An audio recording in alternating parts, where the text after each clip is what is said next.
Yo, dahil wala lang akong maisip na content, ito na lang muna ang gagawin ko ngayon. Napanood ko to kay Ace Hombre, yung gaganyan, tapos gagawa ng kwento, ganon. So credits kay Ace Hombre. So ayun, simulan na natin. So ako nga po pala si Window, o mas kilala sa pangalang Inidoro. Inidoro po yung tinawag sa akin ng karamihan kasi ako daw po ay mukhang spaceship. Spaceship po yung tingin nila sa akin kasi kung ang daw po talaga, pag tinitigan akong mabuti, ako daw po ay mukhang bakla.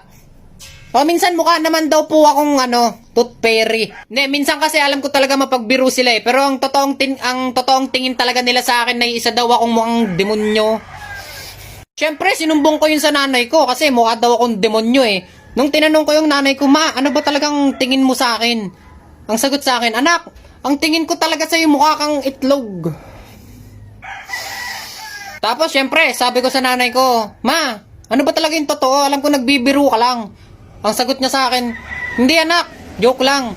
Ang totoong tingin ko talaga sa'yo mukha kang sapatos." Hindi, ang ginawa ko na lang, nagpunta na lang ako sa tatay ko. Kasi sabi ko, "Papa, niloloko ko ni mama, mukha daw akong sapatos. Ano po bang itsura ko?"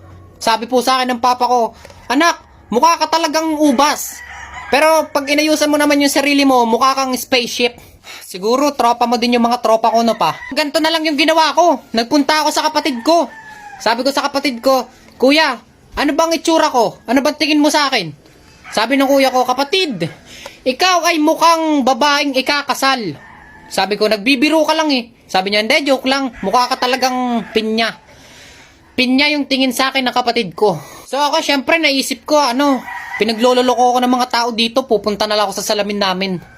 Pagpunta ko sa salamin ko, puta, yung nakita ko, yung sarili ko, mukha akong matandang panot. Pero nung tinitigan ko ng ayos, mukha naman akong roller coaster. Tinry ko mag side view, mukha naman daw po akong talong. Putang ina, ayoko na.